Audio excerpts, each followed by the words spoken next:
Pero si uno se inscribe directamente a un curso como estos, y va a seguir con lo teórico, ¿no? Teórico, y nunca lo has visto, nunca has visto la necesidad de algunos datos importantes. Bueno, ese es mi criterio, no sé. ¿Y la maestría que ha hecho usted era similar a estos temas? No, a mí, en mi universidad había solo como especialidades nada más.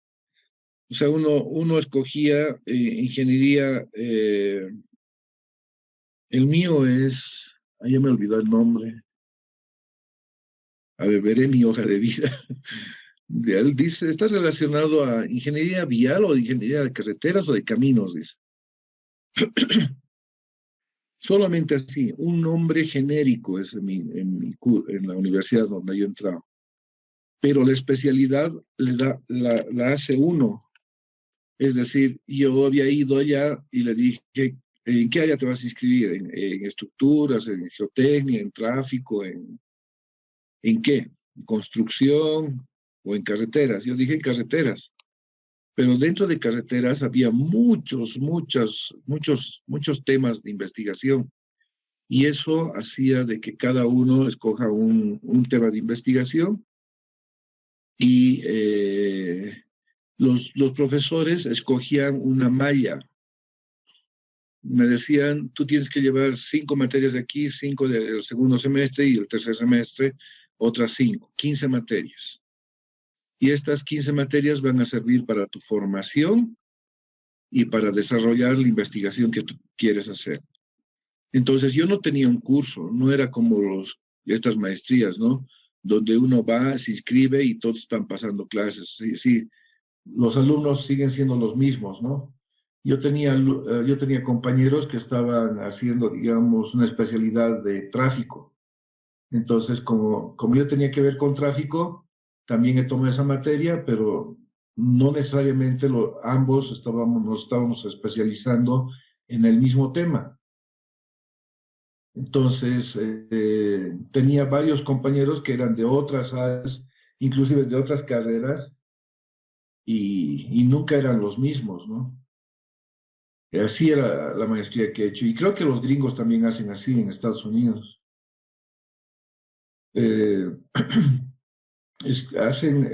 Toman las materias con base a lo que uno va a investigar. Y mínimamente uno tiene que cubrir son por créditos, ¿no? En mi caso, supongamos que era cada 10 créditos, las 15 materias, eran 150 créditos, ¿no? Que debería cumplir como mínimo, de clases. Así ha sido la maestría que hice. ¿Cuánto tiempo le tomó su maestría? Dicen que uno lo puede hacer el programa dice 2 años y medio, así, 2 años y medio. De hecho, 2 años y medio uno paga. 3 semestres, año y medio son las materias y 1 año es por el desarrollo de la tesis, ¿no? O sea, 2 años y medio obligado. Ahora, hay algunos alumnos más aventajados que ya tienen bien claros sus temas, su investigación, o ya han ido haciendo alguna cosa anteriormente.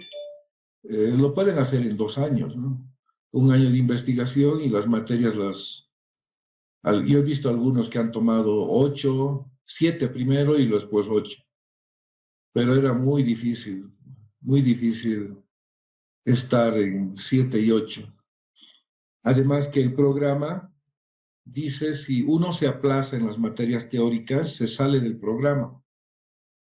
O sea, ya no, a ellos no les interesa si hay ingresos o no, si la maestría va a continuar.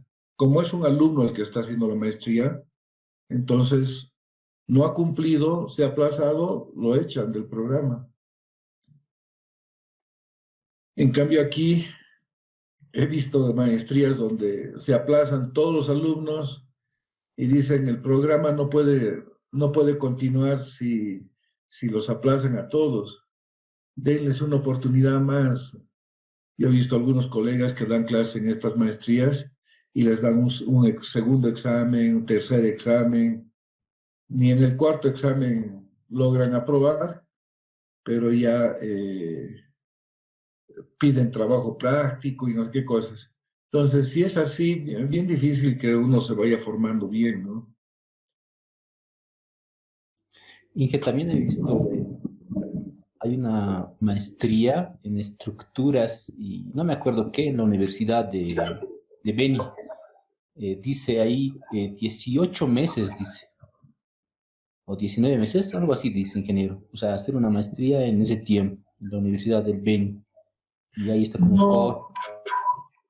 No, últimamente están saliendo maestrías así, hasta de un año están saliendo. Miren, yo vivo por Sopocachi, por la Plaza España, y a veces voy al mercado, al Quetal, y me encuentro con algunos amigos por ahí. ¿Qué estás haciendo? Les digo. Estoy haciendo mi maestría, me dicen. Ah, ya. ¿Y de qué? Le digo. No sé, cosas así de legal, de administración. Y ya ¿estás en clase? Le digo, sí, tenemos intermedio. Dicen que pasan clases solo los sábados. No pasan clases de lunes a viernes, pero pasan clases el sábado desde la mañana hasta en la noche. Ya, entonces hasta ese tipo de maestrías hay, ¿no? Y lo peor de todo, creo que ni siquiera aprenden, dice. ¿Y cómo puedes tener clases solamente una vez a la semana? Le preguntaba. Y ellos me dicen, es que el docente nos da mucho para leer. O sea, para eso yo me quedo leyendo en casa, ¿no? O sea, como autodidacta me voy formando. Entonces, hay esas cosas, ¿no? Que uno tiene que balancear para escoger una buena maestría, ¿no? Y que, pero ¿qué tanto peso tiene, digamos, una maestría hecha, digamos, en la Universidad del Beni y otro que haya hecho, digamos, en Chile, así? O sea, que al momento de ir a un trabajo, deben observar tu currículum y ver las maestrías que has hecho.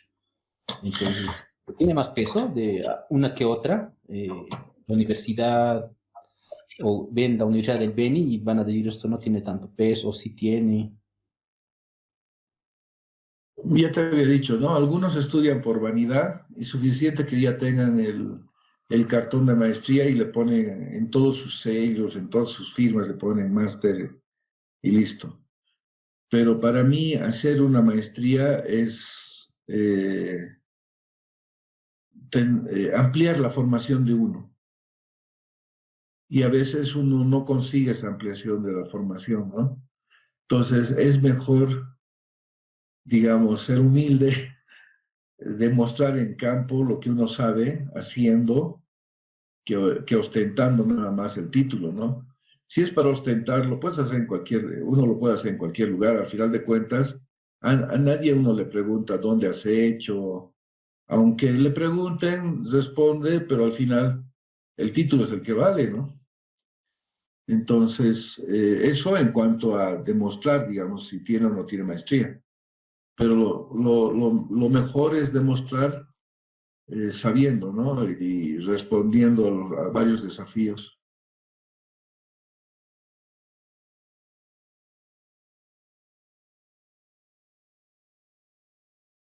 Bueno, muchachos, vamos a hablar más tarde si quieren, pero ya deberíamos comenzar las clases.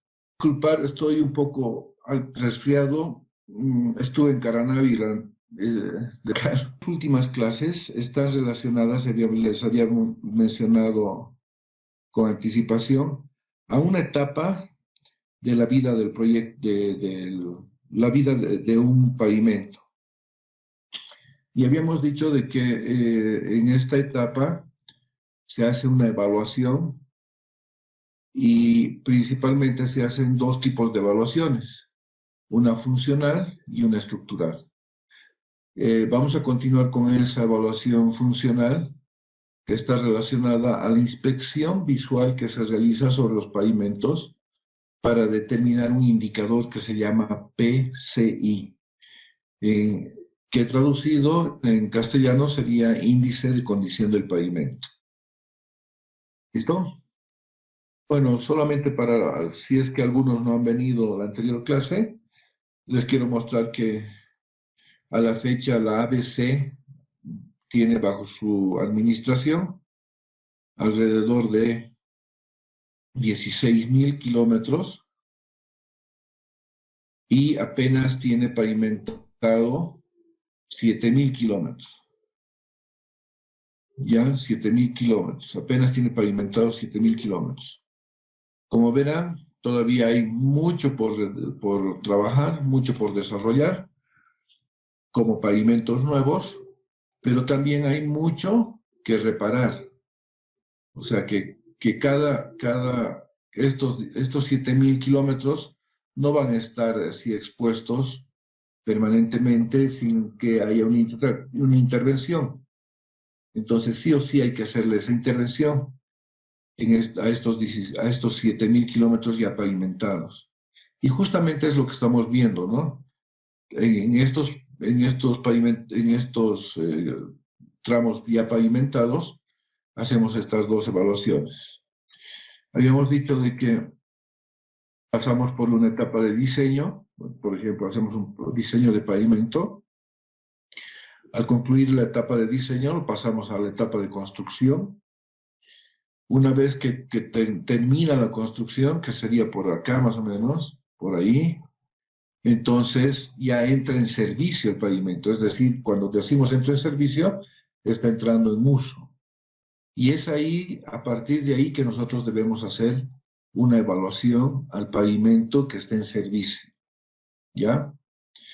Y esta evaluación lo deberíamos hacer permanentemente por el tiempo de vida útil. Si yo he diseñado un pavimento de cero que entra aquí en servicio para 20 años, yo debería hacer evaluación del pavimento durante esos 20 años. O sea, en este periodo yo debería hacer esa evaluación. ¿Y qué evaluación hacemos? Ya habíamos visto que se hace dos tipos de evaluación, una funcional y la otra estructural.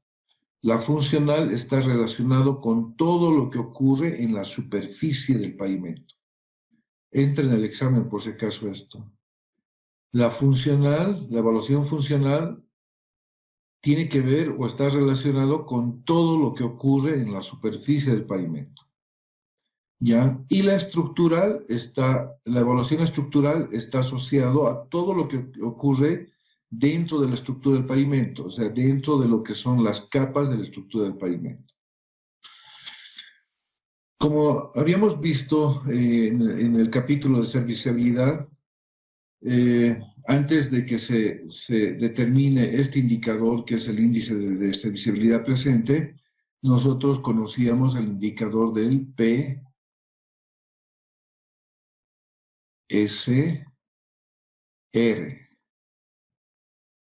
¿Qué era el PCR? Simplemente era una evaluación subjetiva de los usuarios del estado de la superficie del pavimento. Como había mucha variabilidad, el PCR ha sido descartado. Lo que sí no generaba variabilidad era este indicador. ¿Por qué no presentaba esa variabilidad? Era porque estaba asociado a mediciones objetivas, es decir, que ya no intervenía la opinión subjetiva de los usuarios. En esto, cualquier persona que mida iba a obtener el mismo valor, es decir, el mismo indicador. Entonces, como el PCI hemos visto de que tiene comportamientos diferentes, si es pavimento rígido o es pavimento flexible, entonces había una ecuación del PCI y otra ecuación, una ecuación para el pavimento flexible y otra ecuación para el pavimento rígido. Y como ustedes recordarán, estas ecuaciones estaban en función del promedio de la varianza, tanto en el pavimento rígido como en flexible, del área agrietada, del área de la superficie bacheada, y este otro indicador estaba asociado directamente con el abollamiento que se presenta en el pavimento flexible. En un rígido no se presenta. Y finalmente también estaba asociado a las mediciones de aspereza del pavimento. ¿Qué es lo que ha pasado en el tiempo? este indicador de aspereza, perdón, esta es la ecuación donde se incorporaban estos datos. Ojo, yo podía medir el ahuellamiento, yo podía medir el ahuellamiento y podía mandar a algunos de ustedes a medir el ahuellamiento. Obviamente nos iba a dar el mismo resultado, ¿no? No así el PCR. El PCR era muy subjetivo, este es mucho más objetivo.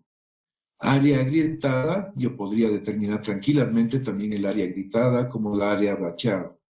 Y la varianza, normalmente lo habíamos hecho en la prueba, esto lo han hecho con el equipo CH-LOE, que ahora nosotros tenemos varios equipos que nos permiten hacer esta medición. De hecho, bueno, esas son la ecuación del pavimento flexible. En pavimento rígido se descartó la parte de ahuellamiento porque el hormigón no se ahuella, pero sí existe el promedio de la varianza, el área agrietada y el área bachada. De estos indicadores, el indicador que estaba relacionado directamente al PSI era la varianza longitudinal, que con posterioridad se cambió de designación y se lo conoce ahora como ¿qué? ¿Alguien se acuerda?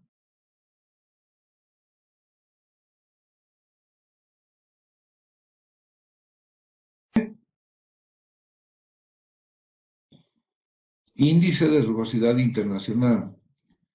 Era suficiente que yo haga esa medición para que lo pueda correlacionar directamente al PSI. Entonces, la aspereza más otro parámetro nos han proporcionado el indicador que se llama IFI. Por este lado, lo que es la varianza, nos ha proporcionado el indicador que se denomina IRI.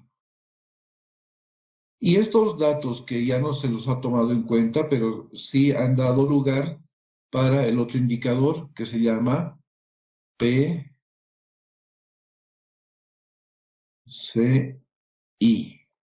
que es el indicador que nosotros ahora vamos a ver en esta clase.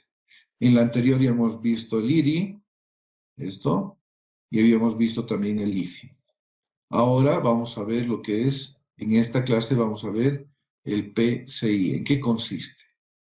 Bueno, ¿alguna consulta hasta acá?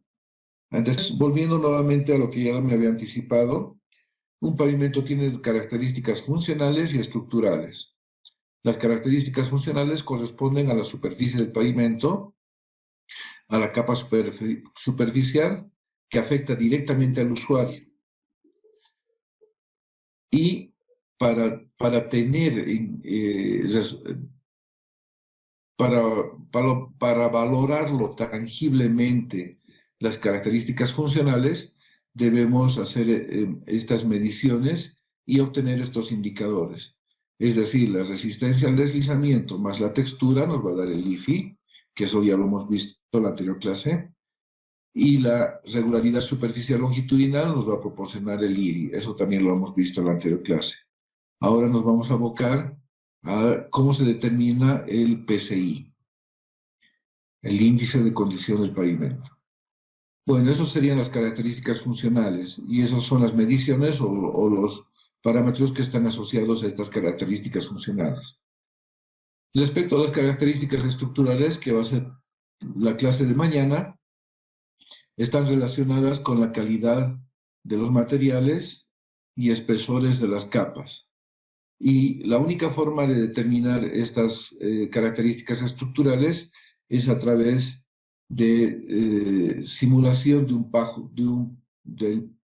paso de un eje estándar sobre el pavimento para medir las deformaciones recuperables del pavimento, que nosotros lo conocemos como deflexiones.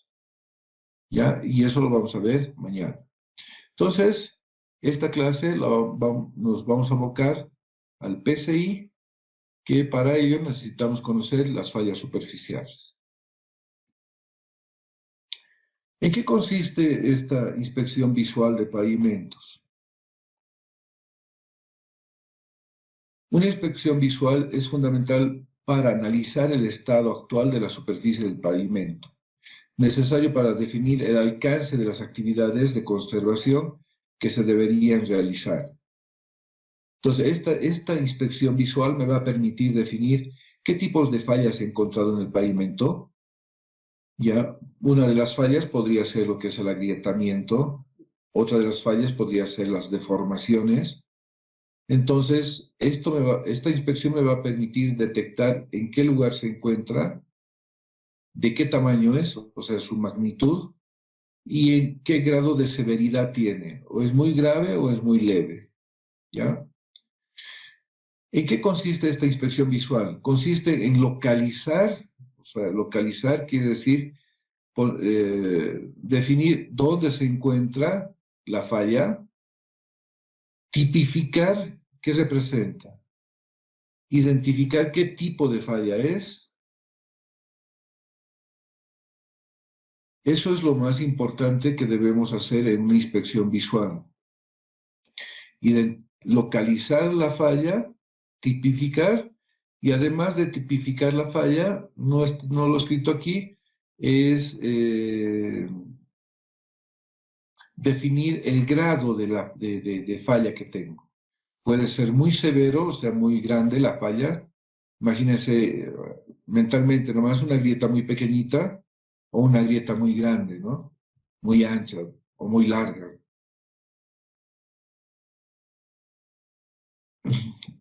Existen diferentes fallas en los pavimentos entre pavimento flexible y rígido, y algunas son comunes. Por ejemplo, grietas vamos a tener tanto en pavimento flexible como en rígido.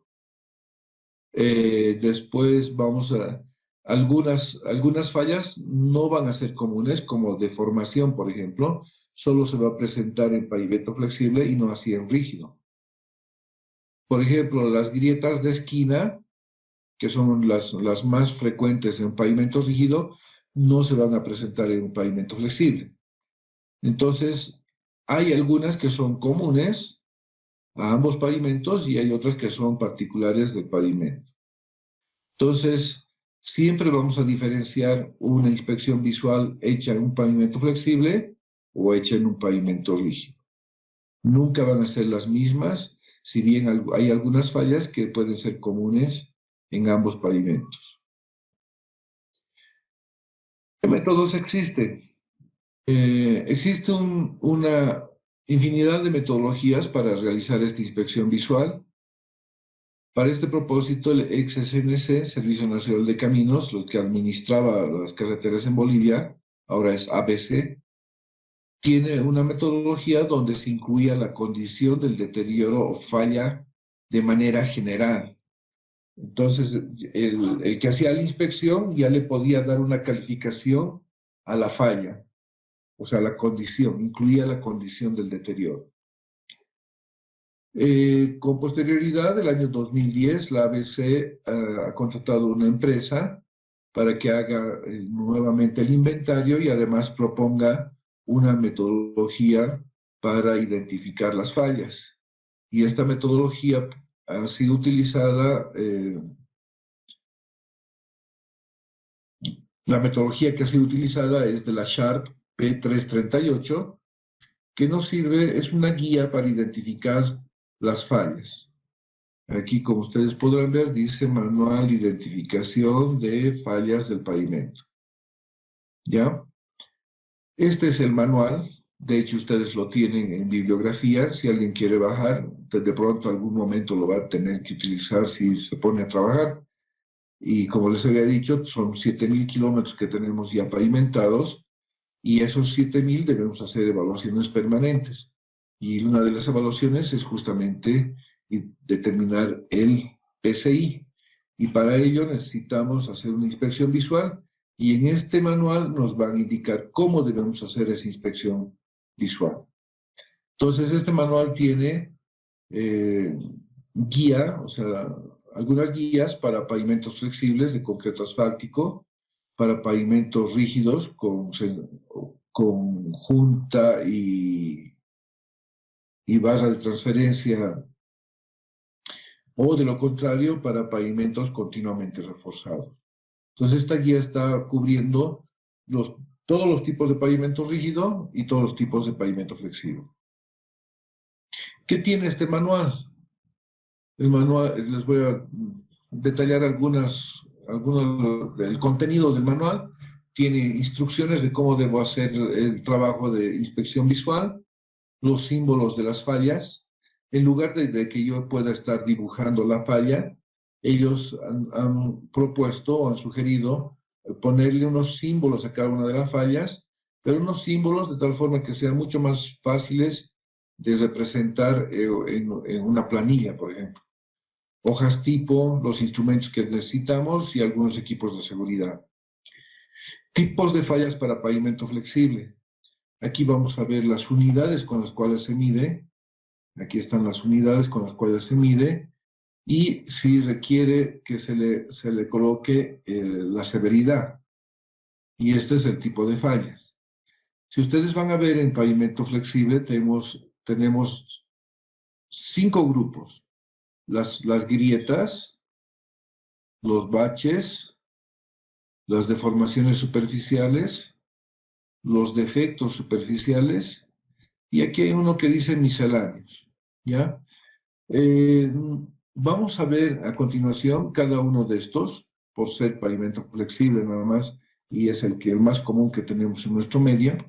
Casi el 80 o 90% de nuestros pavimentos de esos 7,000 son pavimentos flexibles. Así que eso es lo que vamos a ver. Vamos a ver dentro de las grietas qué tipo de grietas también existen, ¿ya? Ahí están las grietas y están las unidades con las cuales se miden. Lo voy a ampliar para que lo vean mejor. No sé si estoy así. Grieta de fatiga, dice. ¿Cuál es la unidad de medición? Es metro cuadrado. Grieta de bloque, metro cuadrado. Grieta normal es metro lineal. Grieta transversal, por ejemplo aquí de reflexión, no hay una medida porque es irregular, ¿ya? Y grietas transversales lo puedo poner en metros o puedo poner en cantidad. Hay algunas, por ejemplo, en grietas de fatiga, si bien está medido en metros cuadrados, aquí me dice que sí debo especificar, aquí dice yes, ¿no? Entonces sí debo especificar el grado de severidad de esta grieta. Pero en algunos casos dice no aplica. Por ejemplo, aquí, grieta de reflexión longitudinal. Reflexión es cuando yo tengo un pavimento rígido por debajo y un pavimento flexible por encima. Es una capa de rodadura, mejor dicho, de concreto asfáltico encima del pavimento rígido.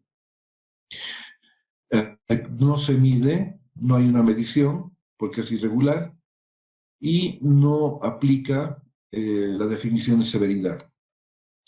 Pero vamos a ver en detalle cada uno de estos. Entonces, para que tomamos en cuenta, el flexible tiene 5 categorías. Los símbolos que se proponen son estos. Por ejemplo, yo puedo hacer este símbolo. No necesito dibujar con exactitud la grieta. Digamos, mi grieta baja aquí, yo debería dibujarla la grieta para llevarlo a hacer mi evaluación. Lo que recomienda aquí, una grieta de fatiga, lo que debo hacer es un cuadro y ponerle una X al centro. Si encuentro un parche, por ejemplo, entonces debería ser un círculo y una cruz. Entonces esa es la simbología que nos permite agilizar el trabajo de campo.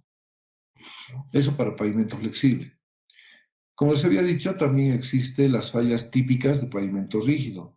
Tal vez con el mismo nombre encontremos algunas.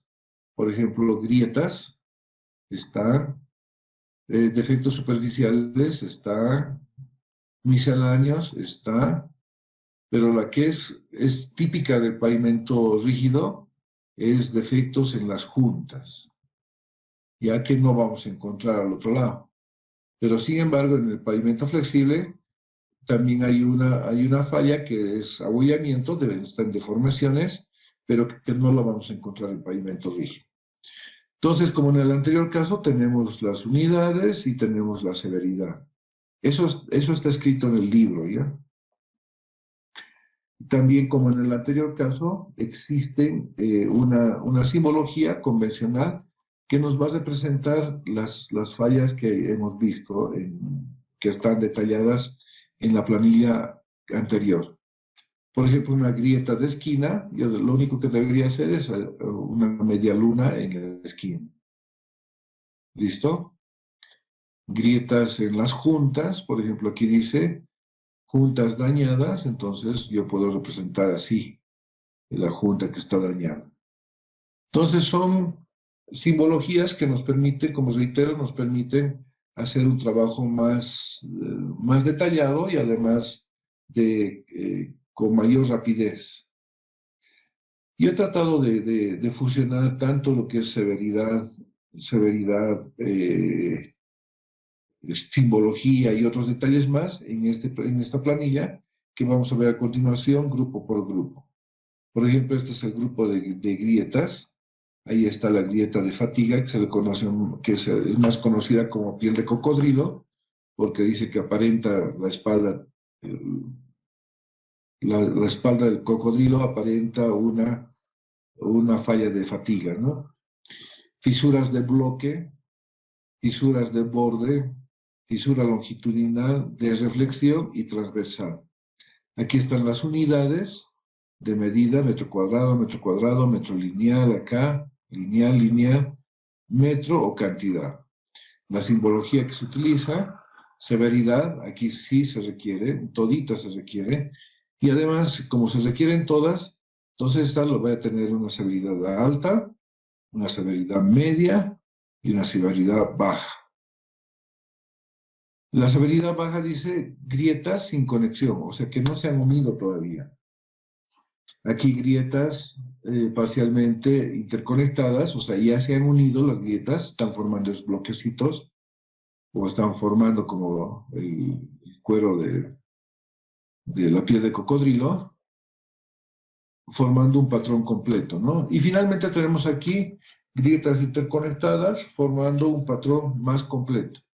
Entonces, es de esta manera que utilizamos estos niveles de severidad que nos van a permitir definir si es alto, medio o bajo. En cambio, en algunas otras, por ejemplo, acá, una grieta longitudinal paralela al eje, dice. Entonces, yo voy a dibujar así, ¿no? En la planilla. Hay también alto, medio y bajo. Si fuera alta, la grieta debería tener aproximadamente 19 milímetros, casi 2 centímetros. Y si está entre 6 y 19, sería media. Y si tiene un valor menor a 6 milímetros, sería una grieta baja. ¿Ya? Bueno, eso es en cuanto a grietas. Aquí tenemos los baches y bacheos. Los baches son los huecos, los bacheos son las reparaciones que ya se han realizado. Bacheo está representado por esto y baches por este otro aquí. ¿Ya? Entonces aquí está si requiere severidad, si requiere alguna información adicional respecto a la severidad. Deformaciones, fíjense, el abollamiento es una parte de la deformación, no requiere severidad, o sea, yo no puedo poner más severo, ¿no? Pero sí podemos hacer la medición del abollamiento en milímetros.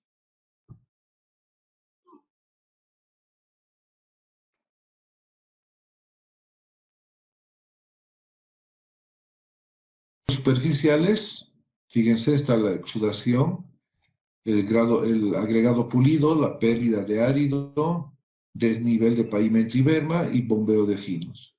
Entonces, este es un resumen de lo que les había mostrado antes y ya en castellano y fusionando lo que son los conceptos de severidad y los símbolos.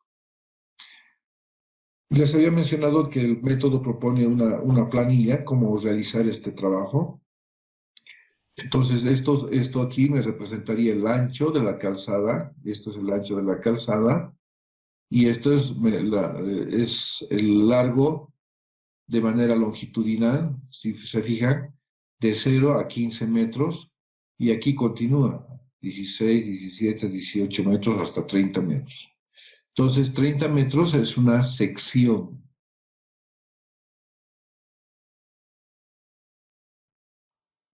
sección donde yo voy a graficar la falla, ¿no? Yo debería dibujar, digamos, una grieta de piel de cocodrilo, debería estar dibujando así, ¿ya? Así, tal cual, digamos, se presenta. ¿Esto cuánto me demandaría en tiempo para hacerla igualito, reproducir igual una grieta de piel de cocodrilo? En lugar de eso, yo utilizo la simbología, voy a estimar qué superficie tiene, más o menos es esa, y le pongo las X, ¿no? Eso me significa grieta de piel de cocodrilo. Y es así como está identificado. Obviamente que aquí le han puesto todas las fallas, todas las simbologías.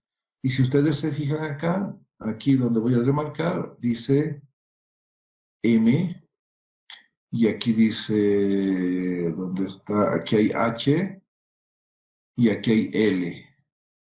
Entonces dice, este es de mediana severidad, esta es de baja severidad y H es de alta severidad. Entonces es así como se grafica cuando uno hace el trabajo. En pavimento rígido, en cambio, yo voy a tener sí o sí las juntas. Como verán, aquí están las juntas, y siempre se van a presentar estas grietas, estas fallas de esquina. Problemas siempre son los mayores problemas en las juntas, siempre van a ser los problemas en las juntas. Muy rara vez se van a presentar una grieta longitudinal o algo así. Bueno, por otra parte, el mismo manual nos pide que nosotros tengamos un equipo de trabajo, como odómetros, regla de 3 metros, cinta métrica, tablero, lápiz, cámara, GPS, guía de simbología, es lo que les he mostrado. Y por otra parte, también nos pide el equipo de seguridad, chalecos de seguridad, sombreros, lentes, banderas, conos, hojas tipo y sobres. Es así como se trabaja. Por ejemplo, aquí estamos trabajando sobre un pavimento flexible. Esta es la regla de 3 metros. Como verán ahí, es una regla que se debería apoyar tanto en la huella externa, perdón, la huella interna o huella externa de un carril. Este equipo que ven acá es el odómetro y él está haciendo el registro de las fallas, ¿no? Es así como se debería trabajar. Bueno, aquí tenemos los conos, el odómetro, vamos generando secciones. Una sección es esto acá, por ejemplo, donde está el cono. Estoy dibujando mal, van a disculpar, no tengo. Esta es una sección y esta es otra sección, ¿ya? Desde esta línea hasta esta línea tiene 15 metros. Aquí hay otro cono, de pronto son los otros 15 metros, y en una planilla habríamos llenado información de 30 metros, una arriba de 15 y el otro abajo de 15. Entonces lo que hacemos es registrar cualquier falla que encontremos acá, ¿no? Cualquier falla. Entonces eso lo vas a registrar. Y él, fíjense, está registrando en el tablero la falla y además va a tomar en cuenta lo que son el abollamiento que existe acá. Y el abollamiento se pone una cuña para ver qué espesor, no se mide con regla, sino son ya valores entre un determinado rango, de tal forma que yo puedo poner un valor aproximado de esta deformación. Los desniveles entre, esto por ejemplo, era un pavimento que estaba a este nivel, pero cuando han puesto un refuerzo, el pavimento ha subido de nivel. Entonces aquí se ha generado un problema que se llama caída de borde. Y es de esta forma que también, aprovechando que estamos con la regla, es posible medir cuánto de altura, de diferencia en altitud tiene el pavimento antiguo o de la berma y el pavimento existente. Bueno, detalles, ¿no? De trabajo, bandera, conos, el odómetro. No sé si alguien ha trabajado, pero este odómetro es el que mide de manera longitudinal, hace mediciones de manera longitudinal. Hay que llevarse GPS, sí o sí. Pero para alegría de algunos y tristeza de otros, este equipo que ustedes están viendo con todos los dispositivos que se tiene instalado acá. Por ejemplo, aquí hay unas cámaras, aquí hay un GPS, este es GPS, aquí hay más cámaras, más cámaras. Internamente también hay cámaras, internamente en el parachoque hay cámaras y aquí atrás también. Este equipo puede hacer todo ese relevamiento de fallas del pavimento y lo puedo representar de esta manera, donde yo tenga una pantalla donde puedo ver la superficie del pavimento y en la otra pantalla voy a ver la ubicación o una imagen donde se ha realizado la medición, como también en planta, ¿no? ¿Dónde me encontraba? Digamos, esta es la ruta y me encontraba por aquí. Este puntito corresponde a esta imagen y además corresponde a la falla que había detectado aquí, digamos. ¿Me entiende? Entonces hay formas de hacer ese tipo de trabajo haciendo una medición, ya sea con este equipo. En Bolivia no lo tenemos, de momento no hay este equipo, pero sí estamos haciendo mediciones de inspecciones visuales, ¿no? Manualmente, utilizando el método SHARP, con todas las recomendaciones, y una vez que tenemos eso, lo llevamos a un gabinete, y lo que habríamos registrado, las fallas en cada una de las secciones, las transcribimos en cantidad nada más. Bueno, tratándose, como les había mencionado, que hay dos tipos de pavimentos, flexible y el rígido, y considerando de que el flexible es el más común, vamos a ver cada uno de estos grupos de fallas.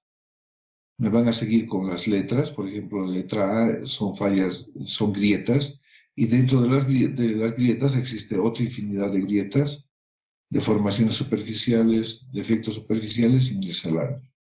Entonces vayamos viendo una a una. En el grupo de grietas, en el primer grupo, aquí debería poner el mismo código, ¿no? La letra A debería ser, sí. Para la próxima, esta va a ser la letra A. Grietas. Dentro de este grupo tenemos la falla conocida como piel de cocodrilo, o falla por fatiga se llama. Tiene esos dos nombres.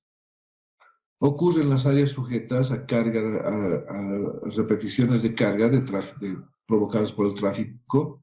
Justo aparecen en la huella externa, huella interna. Puede ser una serie de grietas interconectadas en las primeras etapas de su desarrollo. Es decir, cuando digo interconectadas es que no se han unido todavía, pero ya están surgiendo. Así. Son erráticas las grietas, en algún momento ya se van a unir y van a formar estos bloques que se denomina falla de fatiga o piel de cocodrilo. Sigamos en el grupo de las grietas. Las otras grietas, también conocidas, son de bloque. El patrón de grietas que se divide en pavimento en piezas aproximadamente rectangulares, así como lo ven, así rectangular.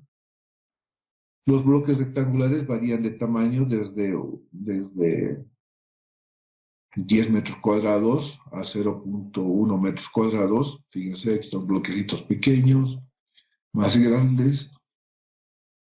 Y normalmente esto se produce cuando las temperaturas de compactado están por debajo de aquellas que ya se haya definido en el ensayo de viscosidad. No sé si recuerdan, nosotros debemos hacer el ensayo de viscosidad para determinar dos temperaturas importantes. Una es la temperatura máxima de mezclado, a la cual pueden llegar los áridos y el cemento asfáltico, y la temperatura mínima es la temperatura mínima hasta la cual uno puede realizar la compactación.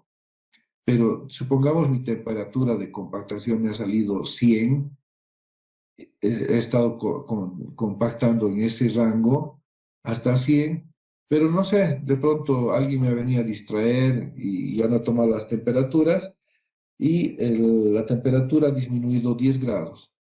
Entonces, por el hecho de haber disminuido esos 10 grados, ya ya no me está realizando la compactación, lo que me está haciendo es un daño al pavimento. ¿Está bien? Sigamos dentro de lo que son las grietas, las fallas de grietas. Existen las grietas de borde.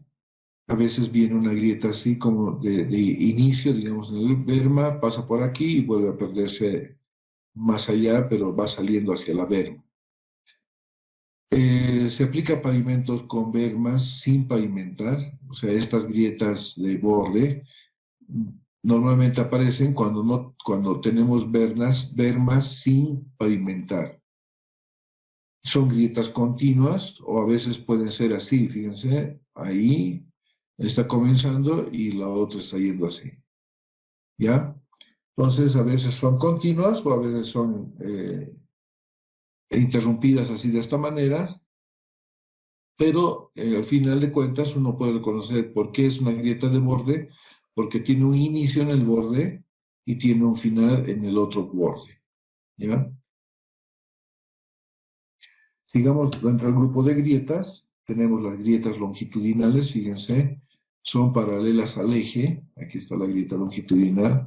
Es paralela al eje. Algunas pueden hacer se pueden mover de manera ligera, ¿no? La ubicación dentro del carril normalmente se encuentra en la trayectoria de la rueda o fuera de ella. Otra de las grietas dentro del grupo A, tenemos las grietas de reflexión, que es lo que les había dicho, ¿no? Imagínense si nosotros hubiéramos hecho una reparación del pavimento de la ex autopista con concreto asfáltico.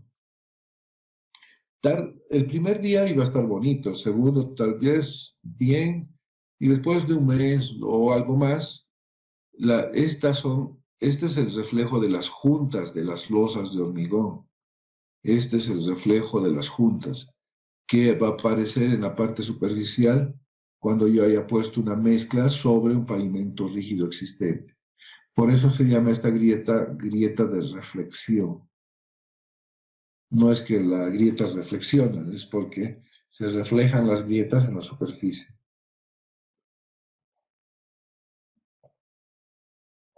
Como les había mencionado, estas grietas siempre van a coincidir en las juntas transversales del pavimento rígido que queríamos cubrir. Tenemos otro tipo de grietas, son las grietas perpendiculares al eje. Se denominan grietas transversales, como ustedes verán, por aquí debe estar el eje. Es el borde del camino, entonces tenemos unas grietas de este tipo. Y muchas veces aparecen estas grietas por mala compactación, donde se ha realizado o se ha construido alcantarillas o entre proximidades a los puentes. ¿Ya? Bueno, ahora hablemos sobre baches y bacheos, que este vendría a ser el índice B. En el índice está como B. Son orificios en forma de cuenco, de varios tamaños, en la superficie del pavimento, creadas por la pérdida de material. Ojo, aquí no es que este bloque se ha salido así a la primera, ¿no? O sea, estaba un bloquecito y se perdió. No, aquí primero ha habido una grieta, luego otra, y se han ido interconectando. Interconectando es que se vayan uniendo, ¿ya? Entonces se han ido uniendo así, y lo que pasa es que esta partecita que estoy pintando de rojo, esa partecita se ha salido. Y luego se sale esta otra partecita que está al lado, se sale esta otra parte y se generan lo que son los baches. Los bacheos simplemente son superficies ya reparadas, como ustedes podrán ver, la superficie es reparada. Si el bache, por ejemplo, era circular, entonces lo que se debe hacer es un corte acá, otro corte acá, perpendicular a la superficie. ¿Para qué? Para que cuando yo vacíe la mezcla tenga donde confinar. En otras palabras, si voy a dibujar la capa de rodadura acá, yo voy a hacer un corte así y un corte así. Entonces, cuando ponga la mezcla, lo que va a hacer es confinar este espesor de capa de concreto asfáltico, me va a confinar a la nueva mezcla en ambos lados. Pero ¿qué pasaría si fuera así, lo que normalmente hace la alcaldía? No, la alcaldía, ustedes van a reparar, el bache es este, el bache es este, y le llenan mezcla aquí, ¿no? Bueno, aquí no va a haber problema, pero el problema va a estar aquí, en estos lugares, donde el contacto entre lo que es pavimento viejo y el nuevo va a ser tan delgado que en cualquier momento se puede desprender. Pero ¿qué es lo que hacen los de Emavías? Los de Emavías hacen nada más que esto, pintan, lo pintan nada más, lo pintan así, ahí con negrito, llenan asfalto, y esto ya está pintado y parecería un bacheo como este, ¿no? Pero en definitiva va a tener estos problemas a la larga, ¿no? Se va a ir desprendiendo. ¿Alguna consulta hasta acá? Para no hacerlo muy monótono, algo que realiza la alcaldía, ¿no? ¿Alguien vio? Una deuda del pavimento por donde vivía anteriormente. Y no, pues era terrible, pues cada mes venían a reparar de nuevo. Claro, si le van a poner una mezcla así al cuenco, obviamente que esto va a salir, va a reventar y va a salir. Entonces lo ideal siempre es cortar perpendicular, vaciar la mezcla y la mezcla se va a confinar en las paredes, ¿no? Y es así como se debe hacer de manera correcta el bacheo. Y lo malo es que ellos lo pintan nomás, o sea, le ponen así una pinturita cuadrada, ¿no? Para que se vea bonito. Bueno, vamos a ver ahora dentro del otro grupo de deformaciones. La falla más importante en las deformaciones es el abollamiento. Y normalmente se genera en la huella del carril, en cualquier carril, ¿no? Por ejemplo, este carril podría ser de ida y el de retorno en este, ¿no? Podría también estar ahuellado. Y es así como se mide la huella. Fíjense cómo está ahuellado acá. Y la huella nada más es una depresión de la superficie y una depresión longitudinal, ¿no? Justo acompaña la trayectoria de la rueda. Y en algunos casos va a ir acompañado a un desplazamiento transversal. El hecho de que aquí se haya hundido va a reflejarse con un desplazamiento de la mezcla a los lados. Otra de las deformaciones son los desplazamientos o corrugaciones. Nosotros estamos bien familiarizados con esto. Cuando nosotros estamos yendo por la avenida principal, por la Mariscal Santa Cruz, no sé, algún otro, Montes, hay mucha deformación ahí, ¿ya? Hay corrugaciones. Generalmente esto se presenta por causa del frenado o acelerado de los vehículos, ¿no? También surgen en pendientes, en curvas o en intersecciones. Es obvio, ¿no? Siempre hay un esfuerzo o un componente del esfuerzo aplicado que va a hacer de que esta mezcla se deforme. Defectos superficiales, cambiando ya de falla, del grupo de fallas, está la exudación. Exudación se presenta cuando tengo un contenido de salmento asfáltico mayor al que haya determinado en mi ensayo de diseño de mezcla asfáltica.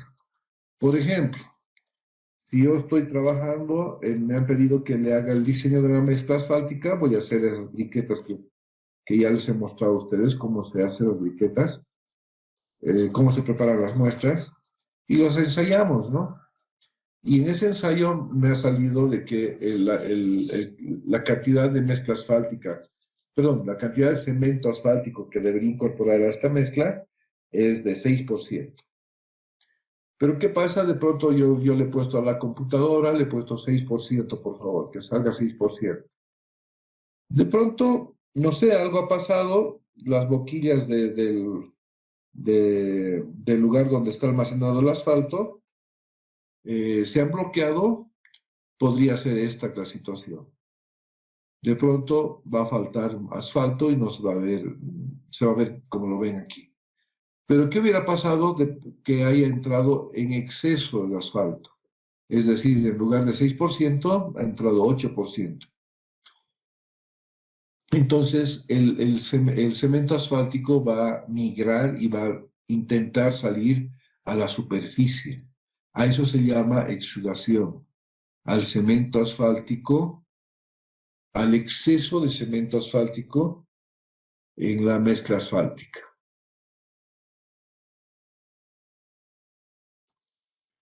Normalmente ustedes van a ver así como lo ven, la diferencia, hay diferencia entre una mezcla. ¿Por qué?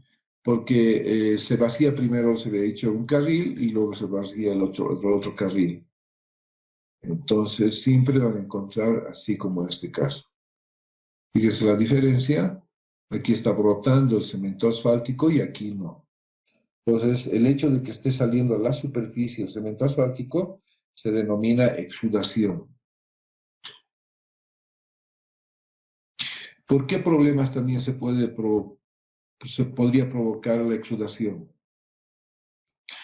Por la baja cantidad de vacíos. O sea, es decir, si yo le pongo 1% o 0% de vacíos, por la aplicación de cargas en la superficie del pavimento, va a ir comprimiendo ese volumen de cemento asfáltico y lo va a despachar hacia la superficie.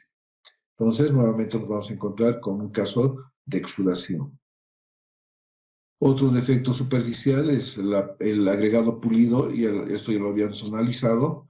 Si yo estoy utilizando un agregado que no es el adecuado, entonces voy a tener este tipo de problemas. Fíjense, el pulido, el árido se va desgastando. Ese es un árido pulido.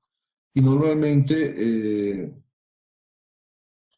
este agregado pulido se presenta en lugares donde hay, ¿cómo se dice?, tracción, en subidas. Vamos a encontrar siempre esta falla que se denomina agregado pulido. Y la otra también que tiene que ver con el árido, es la pérdida de árido. En este caso no es el contrario, pero no puedo, un momentito. Como verán, fíjense, cuando estamos hablando de pérdida de áridos, se van desprendiendo los áridos. Fíjense, están dejando unos orificios ahí a la mezcla. Y eso es pérdida de áridos, y normalmente también ocurre donde hay frenadas, donde si hay pendientes, puede que el árido no sea compatible con el cemento y se vaya perdiendo el árido, como ustedes lo han visto en la imagen. Otras fallas dentro de los misceláneos está lo que les había mencionado, el desnivel entre berma y pavimento, y eso ocurre cuando nosotros normalmente colocamos un refuerzo, no solamente en la calzada y no en la berma. Tampoco es necesario poner en la berma, ¿no? Porque las funciones de la berma son 4 nada más. Entonces, ¿para qué lo voy a igualar acá? Pero sí ya me genera un problema, ¿no? Un problema de seguridad vial. Y esta falla se la conoce como desnivel entre berma y pavimento. Finalmente tenemos dentro de las misceláneas otros, el bombeo de agua y finos. ¿En qué consiste esto? Si mi pavimento está comenzando a deteriorarse por acá, algo así, está comenzando y luego se unen, como ustedes ven aquí. ¿Qué es lo que pasa? Si yo tengo, fíjense, aquí voy a poner un perfil. Si mi grieta está así, está entrando. Cuando llueve sobre la superficie, sabemos que es impermeable, pero cuando llueve se va a infiltrar por una grieta de estas, por una de estas. Pero como aquí tiene una capa de revestimiento, una capa de imprimación, esta es la capa de rodadura, ¿no? Aquí está la capa base. Entonces, en esta capa de rodadura siempre se coloca una imprimación. Y a veces cuando no hay esa imprimación, cada vez que un vehículo oprime por este lado, si ha llovido, ha entrado agua y se ha acumulado acá. el agua se ha acumulado acá. Pasa un vehículo, oprime, o sea, presiona la losa de hormigón, pero el agua que estaba almacenada aquí abajo, que habría atravesado la grieta, comienza a salir. Y cuando sale, el material no sale como ha ingresado, sale con algo de finos. Entonces, cuando sale algo de finos, va haciendo este trabajo, ¿no? Entonces, al tener bastantes finos, ¿qué estoy haciendo? Fíjense.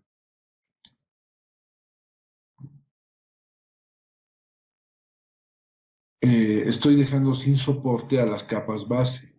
O sea, todo el material que está brotando, que está saliendo por la grieta, me está sacando, además de agua, me está sacando algo de fino. Fíjense, por eso se lo tiene bien marcado acá.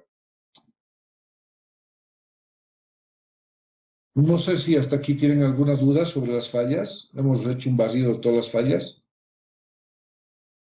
Ese es el barrido que hacemos con una inspección visual. Debemos conocer los tipos de fallas, ponerle la magnitud, o sea, de qué tamaño es la falla, y además ponerle un grado de severidad, ¿no? ¿En qué consiste este trabajo de inspección visual? Ustedes ya han visto, la primera etapa es el llenado de los croquis de cada sección, con los deterioros hallados en la superficie y graficados, ¿no? Utilizando la simbología. La segunda etapa es transcribir esas hojas donde hemos llenado con esos símbolos, pero aquí le vamos a poner la verdadera magnitud, ¿no? En gabinete vamos a poner la magnitud y en definitiva vamos a tener cuadros como este, fíjense, vamos a tener, lo voy a ampliar para que lo vean mejor. Por ejemplo, esta es una página donde tiene 30 metros, 15 arriba y 15 abajo. Esta es la progresiva, 263 más 500. Como son 30 metros que es elevado, toda la superficie, ¿no? De 30 metros, iría de la 263 más 500. Fíjense, en esta hoja, no había piel de cocodrilo, ni baja, ni media, ni alta, pero sí hemos encontrado una grieta de borde de 18 metros. Aquí está la unidad. Era baja, alta o media. En este caso era una grieta de borde calificada como alta y que tenía una longitud de 18 metros. ¿Ya? Entonces no había por ahí, no seguiremos, está ahí nomás va notable. En este caso, por ejemplo, en esta planilla, en la planilla número 2, tenemos piel de cocodrilo, la grieta de fatiga, clasificado en dos tipos, una de alta severidad y de media severidad. La de alta tiene 38 metros, ¿qué? Aquí están, metros cuadrados. Y la grieta de piel de cocodrilo tiene 15 metros cuadrados y está calificada como media. Y así sucesivamente hacemos el trabajo y obtenemos la cantidad de fallas que deberíamos reparar una vez concluida, digamos, la evaluación. Podemos graficar de esta manera. Aquí tengo, por ejemplo, piel de cocodrilo, la falla en metros cuadrados, y estas son las áreas que se han detectado, y cada barrita es 30 metros.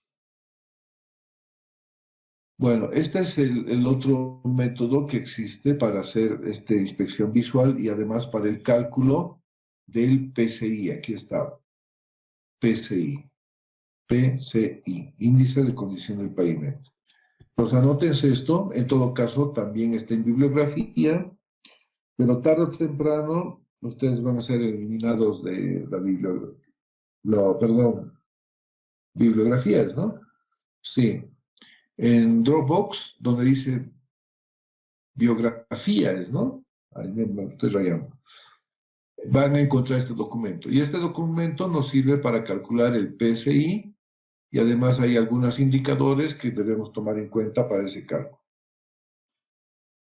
El índice de condición del pavimento es un indicador numérico, o sea, es una calificación de cómo se encuentra el pavimento desde el punto de vista superficial.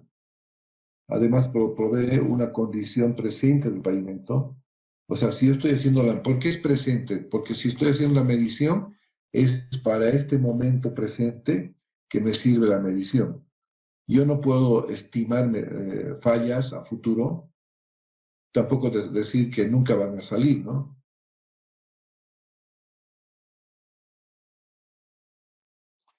Hay algunas fallas que ya nos permiten identificar, o sea, algunas fallas superficiales que nos permiten identificar cómo está comportándose la estructura del pavimento.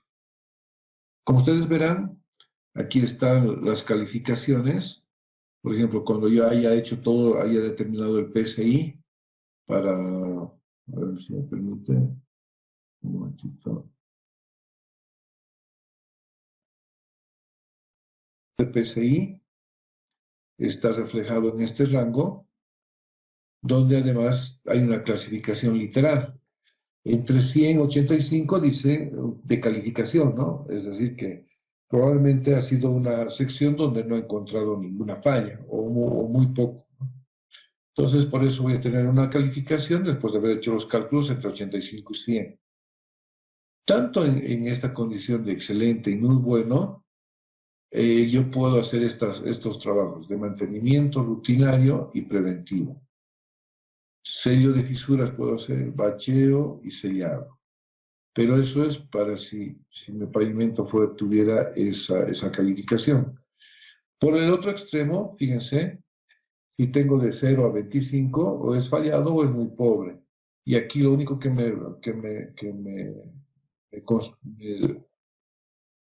para lo único que estaría encaminado es para la reconstrucción de la carretera. Podemos hacer mantenimiento correctivo o mantenimiento mayor, todo en función de la calificación que hayamos hecho previa inspección visual del pavimento. ¿Ya? Bueno, hay varios programas, varias herramientas, esta es una de ellas, que me permite hacer ya el cálculo directo del PSI. ¿Ya? Y yo lo que pongo acá, no sé si van a lograr ver, lo voy a ampliar. No sé si ven cuando se los amplío. Por ahí no están viendo.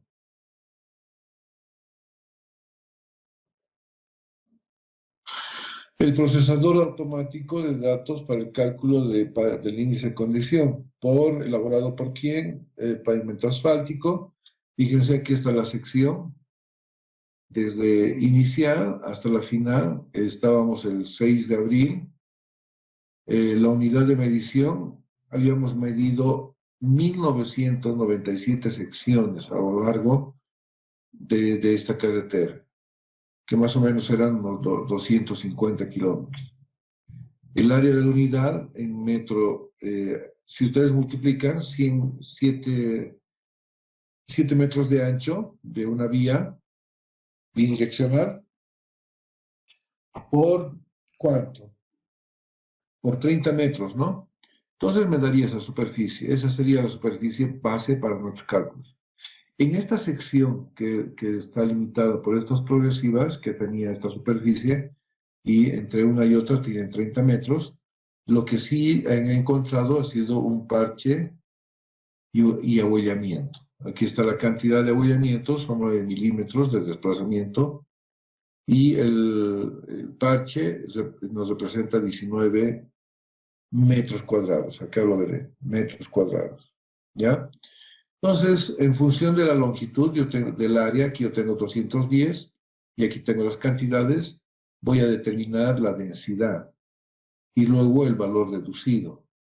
El valor reducido lo determino a partir de algunos datos estándar y en definitiva el ahuellamiento debería tener 19.6, no dice nada, pero al final de todo, cuando ya haya hecho el cálculo, voy a llegar a esto, ¿no? Voy a llegar al valor deducido más alto, que es este, y el número admisible de deducidos. ¿Cómo es? Número admisible de valores deducidos. Así es. Y en este caso, fíjense, la calificación que le da a esa sección de 30 metros es de 74. Quiere decir, el pavimento en esta sección es muy bueno. Bueno, esas deducciones las hacemos de esta manera. Por ejemplo, aquí hay una falla, no sé dónde está, abollamiento. Aquí está la densidad. Aquí está alto, medio, bajo. Entonces yo entro con un valor y voy a tener el valor deducido. Entro con un valor y voy a tener el valor deducido.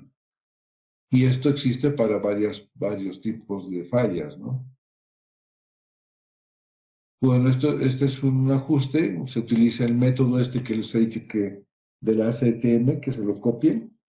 Este me permite tomar algunos parámetros en función a la cantidad de fallas del mismo tipo, de diferentes tipos que se encuentran en una superficie, de 30 metros, obviamente, ¿no?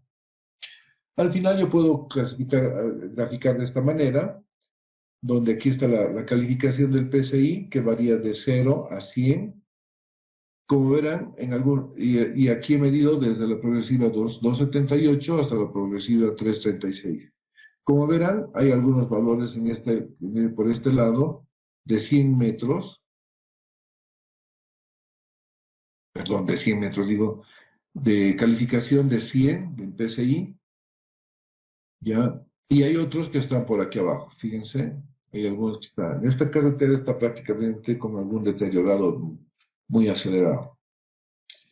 Podemos utilizar las diferencias acumuladas para poder determinar un valor representativo de la falla o de la magnitud de la falla. Fíjense, he utilizado este modelo que hemos utilizado también para determinar el CBD de diseño del pavimento. Hemos utilizado este método que se llama sectorización, aquí lo pueden leer, por diferencias acumuladas. Ya, entonces el método me dice que cada vez que hay un cambio de pendiente, yo también debería hacer un cambio de pendiente y viajar.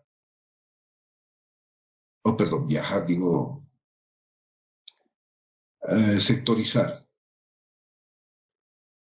Entonces hasta aquí yo tengo un sector, de aquí a aquí tengo otro sector, y aquí tengo otro sector, y así sucesivamente voy dividiendo en secciones para valorar mejor la calificación que le estamos dando al pavimento. Bueno, hasta aquí era lo que les tenía para hoy. No sé si tienen alguna duda antes que nos vayamos. Ingeniero, creo que esa parte no lo he escuchado. Para disculpar. Es lo que evaluamos la superficie de la carretera. Y Eso, ¿no? Está bien, está bien. Una evaluación funcional consiste en evaluar, como se dice su nombre, la superficie del pavimento. ¿Qué indicadores puedo obtener haciendo esa evaluación de la superficie? Si alguien me ayuda. ¿Qué más? Funcionales, el IFI, el IRI. Son esos tres indicadores, ¿no? Que están bien relacionados a todo lo que ocurre en la superficie del pavimento. Y eso ya lo hemos visto en la anterior clase, aquel que está relacionado al IFI y al IRI. Y hoy hemos visto nada más para complementar lo que es el indicador del índice de condición de pavimento. Eso. Segundo método es un poquito más, depende del ingeniero que lo está evaluando, ¿verdad? Porque a lo que vi, lo evalúo entre un rango, digamos, de 100 a 85, 85, 70 y de los colorcitos que había de verde a rojo, y entonces depende más que todo del que lo trabaja, ¿verdad, ingeniero? No, estos son más bien datos más objetivos, ¿no? O sea, indistintamente de quién mida haga la medición, vamos a obtener el mismo resultado, ¿no? Porque todos estos son datos calculados. Y como se había mencionado, si ustedes entran a esta normativa a esta, Ustedes ingresan a esta, a la ACTM D6433. En este documento de la ACTM nos permite determinar el índice de condición del pavimento. Y ahí están reflejadas las fallas, qué tipo de fallas, la severidad y todo, y cómo vamos a calcular. Lo que yo les he mostrado simplemente es esta parte, y haciendo como un resumen nada más, les he mostrado también esta otra parte, donde, bueno, hay programas que nos permiten hacer el cálculo del valor del PSI. Por ejemplo, para esta sección, para una sección nada más de 30 metros, yo he calculado esa calificación, me ha salido 74. ¿Qué quiere decir de 74? Que mi pavimento es muy, aquí, 74, muy bueno. Entonces, suficiente hacer un mantenimiento rutinario preventivo, haciendo sellos de fisuras, bacheo o sellado. Nada más. Entonces, esta es una calificación que damos, pero haciendo los cálculos, ¿no? Y obviamente aquí, como habíamos visto, tenemos la cantidad, la densidad, que está en función del área total que estamos evaluando, la densidad si lo obtenemos, y el valor reducido está en función si es de low, aquí es baja severidad, y dice abollamiento. Entonces yo me voy a mi planilla, donde dice abollamiento, baja severidad, decía 9, y me va a dar una nota, ¿no? Pero eso es para ese tipo de falla. Pero de este tipo de cuadros existen para parches, por ejemplo acá, para el abollamiento y para todas las fallas que les he indicado, ¿no? que existen. Entonces, la calificación va a ser esta, ¿no? Cada cuadradito es una sección de 30 metros. Aquí, por ejemplo, he hecho el cálculo para 30 metros y me ha dado 74. Yo podría llevar aquí, de una progresiva tanto, por ejemplo, 74 suponiendo que, ay no, aquí me dio 74, ¿cierto? Entonces podría ser cualquiera de estos puntos, por ejemplo este podría ser. La calificación 74, y fíjense cuántos hay acá. Entonces en esta longitud, como podrán ver, ¿qué longitud es esta? Vamos a hacer un cálculo. 338, 710 menos 278 menos 710 me da 60 kilómetros.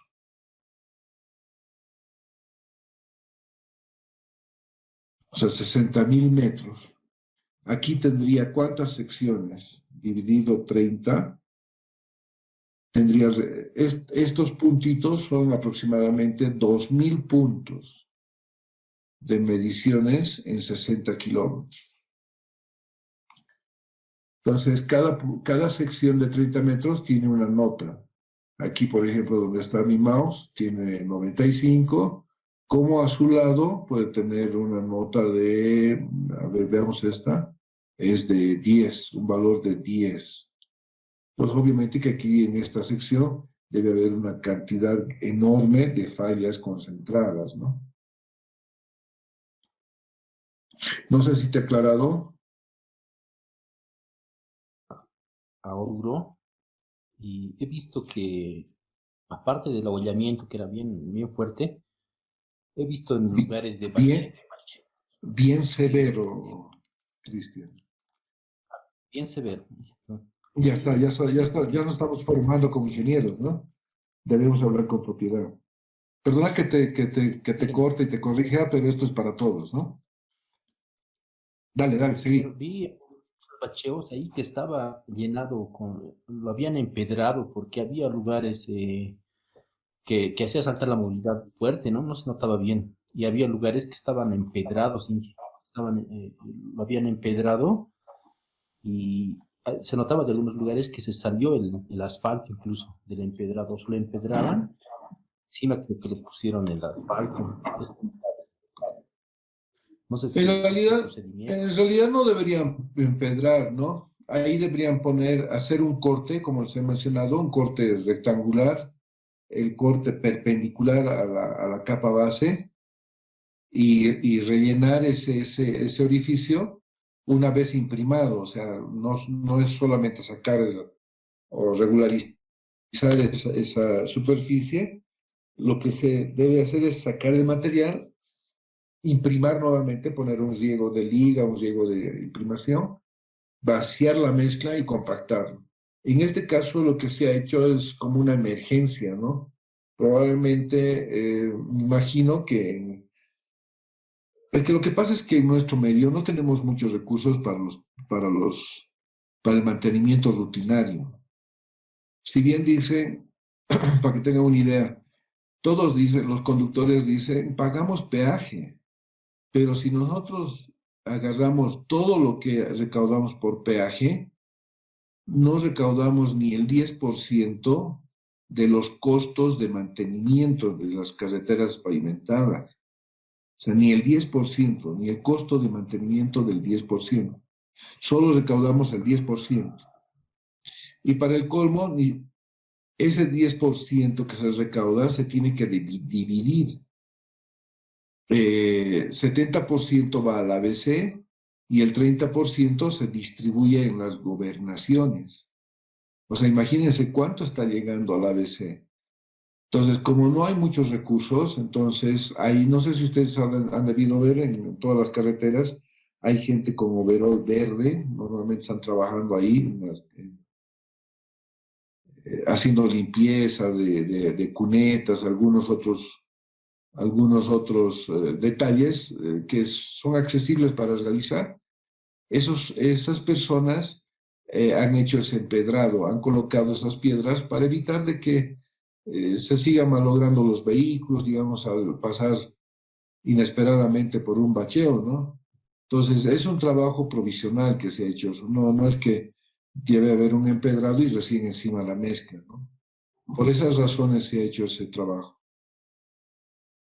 Obviamente que cuando ya haya presupuesto, habría que sacar todo el empedrado, cortar bonito y volver a poner una mezcla, ¿no? Bien compactada. La carretera está en varios lugares en muy mal estado, ingeniero, y no tendría que dar más importancia porque es una red vial fundamental, entonces en su mantenimiento, que yo lo he visto en muy malas condiciones. Dije. Sí, lo que se tiene que hacer es justamente lo que estas 3 últimas clases que hemos hecho. Ah, no, con la clase de mañana más. Mañana más te vas a enterar qué trabajos debemos realizar adicionales a los que hemos aprendido hasta ahora sobre un pavimento existente, estoy hablando, ¿no? Entonces, eso es lo que deben hacer, una evaluación funcional y una evaluación estructural. Con base a todos esos indicadores, vamos a ver cuánto más de vida útil le podemos prolongar al pavimento ya construido ahí. Y la única forma de prolongar la vida útil es poniendo una capa de refuerzo encima, ¿no? Y eso es lo que de aquí a un tiempo me imagino que la ABC, la Gerencia de Conservación, va a priorizar y obviamente que deberíamos cumplir los resultados del diseño de refuerzo, ¿no? Pero para eso va a tomar mucho tiempo. Mientras tanto, sigamos nomás empedrando los baches, ¿no? 8:30, falta 2 minutitos más y nos vamos. Ingeniero, buenas noches. Ay, milagro, Helen, qué bien que hayas llegado. Siempre le pregunto, ya no me entiende. Ingeniero, una consultita. Dale, Helen. Una consultita. Por ejemplo, una vez estaba de pasada por la Chacaltaya de la Ciudad del Alto. En ahí he ido viendo que los venezolanos estaban haciendo las reparaciones en la parte de la capa de rodadura y en lo que veía la proporción en la que estaban poniendo para reparar, era más arena que cemento. Y mi pregunta es, ¿quién tendría que intervenir en este caso para evitar que realicen la reparación? ¿Por qué no lo están haciendo de forma debida? O dejarlo lo que están haciendo, porque eso es lo que he ido viendo y no sé, esa era mi pregunta, ingeniero. Tú dices, cuando te refieres a venezolanos, ¿te refieres a personas particulares o a una No, empresa ingeniero, a venezolana? personas particulares, a modo de ganar un poco de dinero, han ido realizando reparaciones por su propia cuenta y de ese modo los choferes le vayan dando una moneda viendo que están reparando, ya que en esos lugares hay mucha, Ah, sí, ya, ya. No, es igual que lo que están haciendo estas microempresas, se llaman, ¿no? A estas personas que están con overoles verdes en la carretera haciendo limpieza de cunetas, alcantarillas. Esa es su función de ellos. No debería ser el bacheo de la capa de rodadura, ¿no? Pero sí lo están haciendo a su modo. Ellos dicen, mejor a tener un hueco, prefiero ponerle un empedrado y me va a durar más. Ahora, si eso están haciendo los venezolanos en algunas calles o avenidas de aquí de la ciudad, eh, no tienen pues no son expertos en este tema y para ellos ponerle tierra, arena, lo que sea, y que un vehículo pase sin sufrir una incomodidad, está bien, ¿no? No es el único caso, digamos, del que tú has visto. En todo Bolivia, en varios lugares, hay personas que se dedican a eso, ¿no? Y ellos andan cobrando, andan con su pala permanentemente así, nivelando algunas cosas, y por el que uno pasa por ese lugar bien cómodo y en retribución le dejan las monedas, ¿no? Eso no se controla, nadie controla en Bolivia. Pensé que me estabas hablando de una empresa venezolana, porque ahí sí todas las empresas deben cumplir especificaciones técnicas, deben cumplir con un diseño y para ello normalmente hay una supervisión que hace cumplir todas esas exigencias, ¿no? Luis Centellas, ¿estás todavía, no? Sí. Luis me ha pasado la lista de los alumnos que van a